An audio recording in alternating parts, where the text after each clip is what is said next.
आप सोच तो पक्का रहे होंगे कि क्यों एक आरबीआई ऑफिसर जाके एनएसबी में जॉब करेगा। आपको मैं और ज्यादा इंटरेस्टिंग बात बताऊंगा कि एनएसबी का रोटी कपड़ा और मकान से क्या कनेक्शन है। Hi everyone, I am Chandra Prakash Joshi and in this video I am going to cover you three important things. First, why NHB exists, अस्तित्व में क्यों आया ये। Secondly, आरबीआई ऑफिसर का क्या इंटरेस्ट हो सकता है एनएसबी में जॉब करने का। And third, most important for you, the opportunity right now.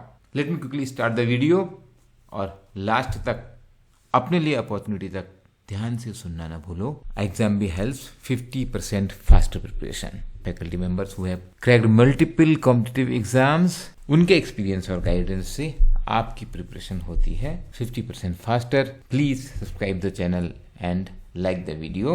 ये तीनों पॉइंट की बात मैं डिटेल में करता हूँ। पहली बात है रोटी कपड़ा और मकान। 1974 में ये मूवी आई थी और जैसे कि हम जानते हैं फिल्में सामाजिक स्थिति को दिखाती हैं। रोटी कपड़ा और मकान हमारी बेसिक आवश्यकताएं हैं। These are our basic needs. If you don't get impressed by the movie, then go to the Maslow's need hierarchy. The most basic need are physiological need. और इसमें क्या लिखा है? रोटी कपड़ा और मकान, शेल्टर। ये देश में वो टाइम था जब लॉन्ग टर्म फाइनेंस मिलता नहीं था। हाउसिंग लोन कहाँ मिलता था उस जमाने में? तो 1998 में नेशनल हाउसिंग बैंक की स्थापना की गई, जो एपेक्स लेवल इंस्टीट्यूशन है for housing finance. NSB act है 1987 का। डॉक्टर सी रंगराजन के अंडर जो कमेटी बनी थी, डॉक्टर सी रंगराजन उस समय आरबीआई के डिप्टी गवर्नर थे, उन्होंने ये रिकमेंड किया था और आरबीआई की हेल्प से एनएसबी की स्थापना हुई। करता क्या है एनएसबी? 4-5 इंपॉर्टेंट फंक्शन बोलता हूँ। It supervises housing finance companies and other financial institutions involve in housing finance. पहले रेगुलेशन भी करता था लेकिन अभी चेंज हो गया। 2019 में आरबीआई ने रेगुलेशन यानी कि क्या पॉलिसी बनेगी वो अपने पास ले लिया। रीफाइनेंसिंग का मतलब क्या होता है? हाउसिंग फाइनेंस कंपनी एक तरीके की एनबीएफसी होती है, समझ लीजिए आप, बट स्पेशली हाउसिंग फाइनेंस करती हैं। उन्होंने जो लोन दिया है उसके अगेंस्ट में उसको लोन देता है एनएसबी। सपोज कोई हाउसिंग फाइनेंस कंपनी 500 करोड़ के उसने हाउसिंग लोन दे दिए, उसमें से 200 करोड़ फिर से वापस एनएसबी ने उसको लोन दे दिया, तो अब वो 200 करोड़ और लेंडिंग कर पाएगी, तो 700 करोड़ के लोन दे पाएगी। इससे उसकी कॉस्ट ऑफ फंड भी कम हो जाती है कि एनएसबी के इंटरेस्ट रेट कम होते हैं। कॉस्ट ऑफ फंड कम होगी तो कस्टमर को भी लो इंटरेस्ट रेट मिलेगा। पॉलिसी फॉर्मेशन करता है हाउसिंग सेक्टर में by collaborating with government and other stake holders.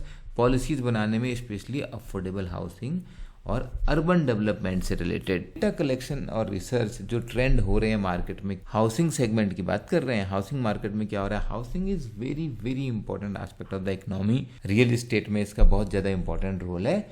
इस तरीके के जो डेटा लेके आता है, देखिए हाउस प्राइस रोज इन 43 सिटीज, 2 महीने पुराना है। इनफैक्ट एक इंडेक्स है रेजिडेक्स जो एनएसबी निकालता है। रिस्क मैनेजमेंट, हाउसिंग सेक्टर में रिस्क भी है, तो स्टेबिलिटी और रेजिलियंस हाउसिंग फाइनेंस सेक्टर की देखने के लिए रिस्क मैनेजमेंट भी करता है। कंपैरेटिवली एक छोटा इंस्टीट्यूशन है in terms of the head count. करीब 150 प्रोफेशनल्स हैं यहाँ पे।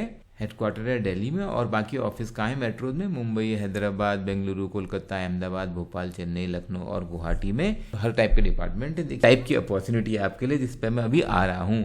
Accounts, audit, compliance, department of supervision जहां इंस्पेक्शन होता है हाउसिंग फाइनेंस कंपनीज का, government scheme department, general admin, HR, IT, legal, corporate communication, project finance, RTI, refinance department, राजभाषा, risk management, vigilance. अब आते हैं मुद्दे के क्वेश्चन पे कि एक आरबीआई ग्रेड बी ऑफिसर क्यों जाके एनएसबी में काम करेगा और क्या वो कर सकता है। आपको अभी तक ये समझ में आ गया होगा कि एनएसबी नेशनल हाउसिंग बैंक एक एपेक्स लेवल का फाइनेंशियल इंस्टीट्यूशन है और हाउसिंग सेक्टर की इंपॉर्टेंस समझ में आ गई। रोटी कपड़ा मकान, आज भी हमारे देश में आज भी कितने लोगों के पास पक्का मकान अवेलेबल नहीं है। हाउसिंग फाइनेंस सेक्टर का स्कोप देखिए कितना आगे तक जा सकता है।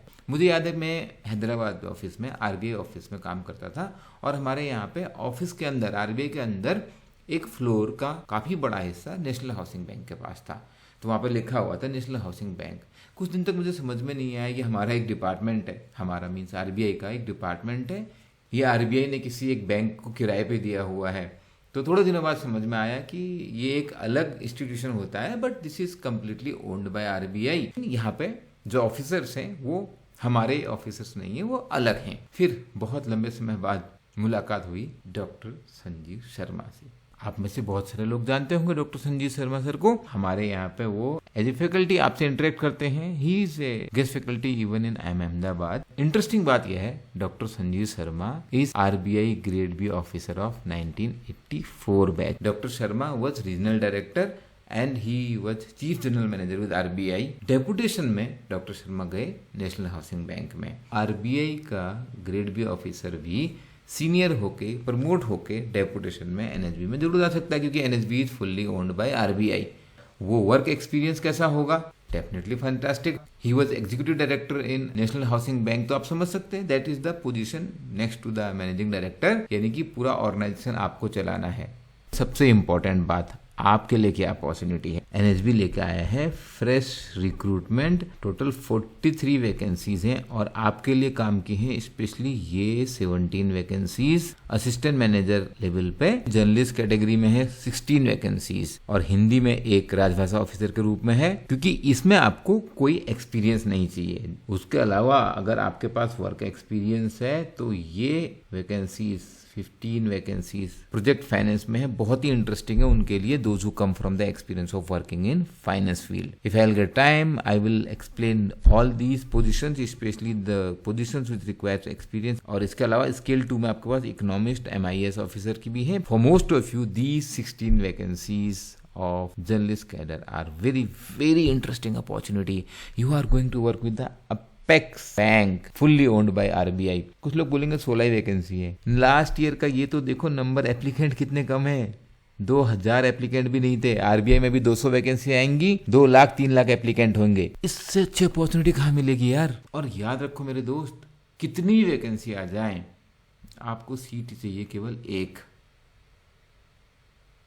निकाल सकते हो। हमारे पास एक्सपर्ट फैकल्टी है led by none other than doctor Sharma, ex executive director of national housing bank and ex RBI grade B officer, Arunima Sinha ex manager of SIDBI and team of expert. अभी भी मुश्किल लग रहा है? लाइफ में इजी तो कुछ भी नहीं है। If you like this video please subscribe the channel, share so that others also will get the benefit of this opportunity.